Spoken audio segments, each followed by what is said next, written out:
हर हर महादेव दोस्तों, स्वागत है आप सभी का हमारे YouTube channel Rishi the Duo में। पूरे भारत में भगवान भोलेनाथ के 12 ज्योतिर्लिंग स्थापित हैं। इनमें से 2 ज्योतिर्लिंग मध्य प्रदेश में है। आज के इस वीडियो में हम मध्य प्रदेश के उज्जैन में स्थित महाकालेश्वर ज्योतिर्लिंग और खंडवा जिले में स्थित ओमकारेश्वर ज्योतिर्लिंग की यात्रा की संपूर्ण जानकारी देंगे। वीडियो में मैं आपको बताऊंगी महाकालेश्वर और ओमकारेश्वर ज्योतिर्लिंग कैसे पहुँचे, वहाँ पर होटल और धर्मशाला कहाँ पर ले और कितना चार्ज लगेगा रूम का, खाने पीने की क्या व्यवस्था रहने वाली है, महाकालेश्वर और ओमकारेश्वर ज्योतिर्लिंग के दर्शन कैसे करें, उज्जैन और ओमकारेश्वर के अन्य प्रमुख मंदिर कौन से हैं जिनमें हम दर्शन करने जरूर जाएं। इन सब के अलावा वीडियो के लास्ट में मैं आपको बताऊंगी मध्य प्रदेश के इन दोनों ज्योतिर्लिंगों की यात्रा में आपका कुल कितना खर्चा होगा। यह सभी जानकारी प्राप्त करने के लिए वीडियो को बिना स्किप के लास्ट तक जरूर देखें। वीडियो की शुरुआत करने से पहले वीडियो को लाइक करें और चैनल को सब्सक्राइब करना ना भूलें।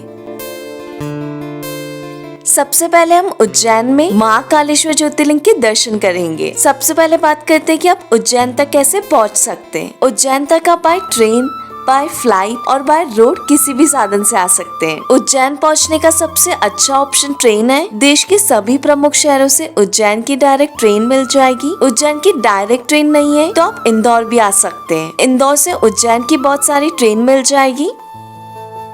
अगर आप बाई फ्लाइट उज्जैन आ रहे हैं तो उज्जैन का nearest airport Ahilyabai Holkar international airport Indore में स्थित है। इंदौर से उज्जैन की दूरी 55 किलोमीटर की है। इंदौर से आप बस और टैक्सी के माध्यम से उज्जैन तक आ सकते हो। इंदौर से उज्जैन तक जाने लगभग आपको 1.5 घंटे का समय लगेगा। और अगर आप बाय रोड उज्जैन आ रहे हो तो उज्जैन के लिए एसी और नॉन एसी सभी प्रकार की बसें मिल जाएंगी। चलिए दोस्तों, अब उज्जैन पहुंचने के बाद में हम बात करेंगे कि हम उज्जैन में कहाँ रुके। तो उज्जैन में आप महाकालेश्वर मंदिर के पास ही रुके। यहाँ पर रुकने से सभी प्रमुख मंदिर बहुत पास में स्थित हैं, जो आप पैदल चलकर भी कवर कर सकते हैं। अगर आप यहाँ पर धर्मशाला में रूम लेते हैं तो आपको 700 से 800 में रूम मिल जाएगा। और यदि आप होटल में रूम लेना चाहते हैं तो आप 1000 से 1200 में आपको होटल में भी रूम मिल जाएगा। मैं होटल शिव केशव में रुकी थी, जहाँ मुझे पर डे का चार्ज 800 रुपए पड़ा था। रूम में कुछ देर आराम करने के बाद सबसे पहले हम महाकालेश्वर मंदिर के दर्शन करने जाएंगे। नॉर्मल डेज में महाकालेश्वर बाबा के दर्शन लगभग 1 घंटे में हो जाएंगे। पीक सीजन के समय पर दर्शन में 2 से 3 या 4 घंटे का समय लग सकता है। और यदि आप सामान्य दर्शन नहीं करना चाहते हो तो शीघ्र दर्शन के काउंटर से 250 रुपए की रसीद कटवाकर 20 से 30 मिनट में दर्शन आसानी से कर सकते हो। और यदि आप महाकालेश्वर ज्योतिर्लिंग के गर्भगृह में जाकर दर्शन करना चाहते हो तो इसके लिए 750 का पास लेना होगा। गर्भगृह में पुरुषों को धोती और महिलाओं को साड़ी पहनना अनिवार्य है। शीघ्र दर्शन और भस्म आरती आप श्री महाकालेश्वर की ऑफिशियल वेबसाइट से बुक करवा सकते हो। श्री महाकालेश्वर की विशेष और दुर्लभ भस्म आरती आप ऑफलाइन भी बुक करवा सकते हो। भस्म आरती अगर आपने ऑनलाइन बुक करवाई है तो आरती के 1 दिन पहले मंदिर परिसर में बने काउंटर पर आपको वेरिफिकेशन करवाना होगा। महाकाल के दर्शन करने के बाद हम जाएंगे महाकाल लोक। आजकल उज्जैन में महाकालेश्वर मंदिर के बाद सबसे अधिक लोकप्रिय महाकाल लोक। यहाँ पर करीब 200 मूर्तियाँ बनी हुई है। महादेव जी की अनेक लीलाओं को मूर्तियों के माध्यम से दिखाया गया है। महाकाल लोक की सुंदरता को मैं शब्दों से नहीं बता सकती। और मैं आपको एडवाइस करूंगी कि अगर आप शाम को महाकाल लोक में घूमने आते हैं तो आपको बहुत ही ज्यादा अच्छा लगेगा। इसके बाद हम जाएंगे माता हरसिद्धि शक्तिपीठ के दर्शन करने।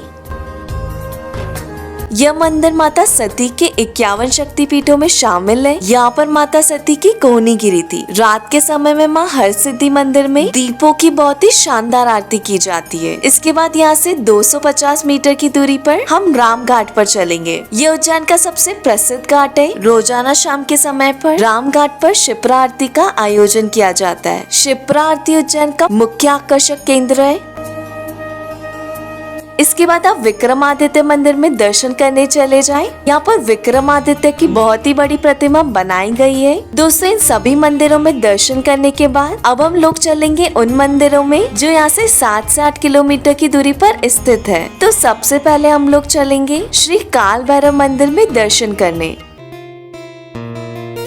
काल भैरव को उज्जैन शहर का संरक्षक माना जाता है। यह मंदिर शिप्रा नदी के किनारे पर स्थित है। इस मंदिर में भैरव बाबा को शराब चढ़ावे के रूप में चढ़ाया जाता है। ऐसी मान्यता है कि महाकाल बाबा के दर्शन करने के बाद, काल भैरव मंदिर में दर्शन करने के बाद आपकी यात्रा संपूर्ण मानी जाती है। काल भैरव जी के दर्शन करने के बाद अब हम चलेंगे गढ़ कालिका माता के मंदिर में दर्शन करने। इस मंदिर में रोजाना हजारों भक्त दर्शन करने आते हैं। इस मंदिर को तांत्रिकों का गढ़ माना जाता है। इसके बाद हम मंगलनाथ मंदिर में जाएंगे। पुराणों के अनुसार उज्जैन नगरी को मंगल की जननी कहा जाता है। यूं तो देश में मंगल भगवान के कई मंदिर हैं, लेकिन इस मंदिर में पूजा का खास महत्व है। जिनकी कुंडली में मंगल दोष रहता है वह लोग यहाँ ग्रहों की शांति के लिए पूजा पाठ करवाते हैं। उज्जैन के महाकालेश्वर मंदिर से 6 किलोमीटर दूर जवासिया गांव में प्राचीन चिंतामणि गणेश मंदिर स्थित है। यहाँ पर भी आप दर्शन करने अवश्य जाएं। और दोस्तों, आप संदीपनी आश्रम जाना बिल्कुल ना भूलें। ये भगवान श्री कृष्ण का गुरुकुल था। यहाँ पर उन्होंने 64 कलाएं सीखी थी। तो दोस्तों, अब बात करते हैं उज्जैन में इन सभी जगहों पर घूमने में आपको कितना समय लगेगा। तो अगर सुबह सुबह आप उज्जैन आ गए हो तो एक दिन में आराम से इन सभी जगहों पर घूम लोगे। इसके साथ आपका पहला दिन समाप्त हो जाएगा। अगर कुछ जगह छूट जाए तो अगले दिन सुबह घूमकर ओमकारेश्वर के लिए निकल जाए। अब हम बात करते हैं उज्जैन में खाने पीने की। तो यहाँ पर आपको कई सारे ढाबे और रेस्टोरेंट मिल जाएंगे जहाँ आपको मात्र 100 से 150 में भरपेट थाली मिल जाएगी। अगले दिन आप सुबह उज्जैन से ओमकारेश्वर के लिए निकल जाएं। उज्जैन से ओमकारेश्वर की दूरी लगभग 141 किलोमीटर है। ओमकारेश्वर पहुंचने में आपको लगभग 4 घंटे का समय लग जाएगा। उज्जैन में बहुत सारे एजेंट आपकी बस की बुकिंग कर देंगे। बस का किराया 250 रूपए रहता है। वहीं अगर आप खुद बस स्टैंड जाकर बुक कराते हैं तो बस का किराया 150 तक लगता है। आप शेयरिंग टैक्सी से भी उज्जैन से ओमकारेश्वर तक जा सकते हो। शेयरिंग टैक्सी का किराया 300 से 400 रहता है। इस प्रकार से हम उज्जैन से ओमकारेश्वर पहुंच जाएंगे। ओमकारेश्वर ज्योतिर्लिंग मध्य प्रदेश के खंडवा जिले में नर्मदा नदी के तट पर मनधाता द्वीप पर स्थित है। इस द्वीप के चारों ओर नर्मदा नदी ओम के आकार में बहती है, इसलिए इस ज्योतिर्लिंग का नाम ओमकारेश्वर ज्योतिर्लिंग पड़ा। 12 ज्योतिर्लिंगों में ओमकारेश्वर ज्योतिर्लिंग का चौथा स्थान है। ओमकारेश्वर ज्योतिर्लिंग पंचमुखी रूप में स्थापित है। नर्मदा नदी के तट पर ममलेश्वर ज्योतिर्लिंग और दूसरे तट पर ओमकारेश्वर ज्योतिर्लिंग है। ओमकारेश्वर में पवित्र नर्मदा नदी के जल में स्नान करने के बाद हम ओमकारेश्वर ज्योतिर्लिंग के दर्शन करने चले जाएंगे। ओमकारेश्वर ज्योतिर्लिंग मंदिर तक जाने के लिए आपको नर्मदा नदी पर बने पवित्र ममलेश्वर सेतु से नर्मदा नदी को पार करना होगा। इस सेतु से नर्मदा नदी के बहुत ही सुंदर दर्शन होते हैं। नदी में चारों तरफ आपको नाव दिखाई देती है। ओमकारेश्वर ज्योतिर्लिंग मंदिर 5 मंजिला है।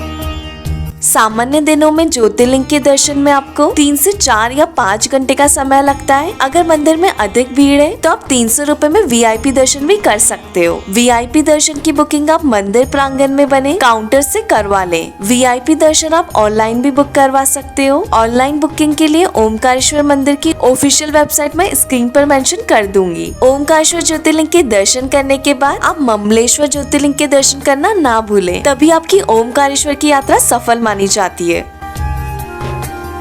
ममलेश्वर ज्योतिर्लिंग के दर्शन के लिए आपको नर्मदा नदी के दूसरे तट पर आना होगा। ममलेश्वर मंदिर गोमुख घाट के पास ही स्थित है। इस मंदिर में दर्शन में आपको लगभग 10 से 15 मिनट का समय लगेगा। तो दोनों ज्योतिर्लिंग के दर्शन करने के बाद आप नर्मदा नदी में बोटिंग कर सकते हो। बोटिंग के लिए आपको गोमुख घाट से आपको बहुत सारी बोट मिल जाएगी। बोट वाला आपको 4-5 पॉइंट पर घुमाते हुए मनधाता द्वीप की परिक्रमा लगवाते हैं। इस प्रकार से आपकी ओमकारेश्वर की यात्रा पूरी हो जाएगी। चलिए दोस्तों, अब हम बात करते हैं कि आप ओमकारेश्वर में कहाँ रुक सकते हैं। ओमकारेश्वर में भक्तों के ठहरने के लिए कई होटल, धर्मशालाएं और आश्रम उपलब्ध हैं। अगर आप धर्मशाला में रूम लेते हैं तो आपको 600 रूपए में धर्मशाला में रूम मिल जाएगा। और यदि आप होटल में रूम लेते हैं तो आपको 800 रूपए में होटल में भी रूम मिल जाएगा। मैं इस होटल में रुकी थी जिसका पर डे चार्ज मुझे 800 रूपए पड़ा था।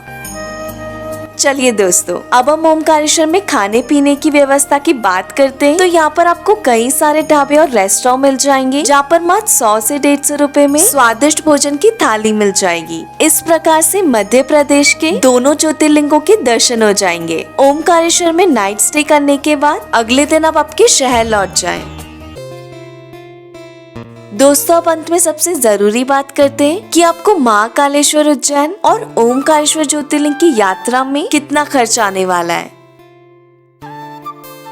खर्च इस प्रकार से होगा। एक दिन उज्जैन में रुकने का आपका होटल का चार्ज 800 रुपए, लोकल साइट सीइंग करने में ऑटो का किराया 400 से 500 रुपए, एक दिन का ब्रेकफास्ट, लंच और डिनर 300 रुपए, उज्जैन से महाकाल बस का किराया 250 रुपए, ओमकारेश्वर में बोटिंग 200 रुपए, ओमकारेश्वर में ब्रेकफास्ट और भोजन 300 रुपए, एक नाइट स्टे ओमकारेश्वर में 700 रुपए, एक्स्ट्रा 500 रुपए लेकर चले। इस प्रकार से महाकाल और ओमकारेश्वर की यात्रा में आपका कुल खर्चा 3000 से 3500 का हो जाएगा। इस खर्च में आपके शहर से उज्जैन आने का और ओमकारेश्वर से वापस आपके शहर लौटने का ट्रेन का किराया ऐड कर लें ताकि आपका कुल खर्चा आ जाएगा।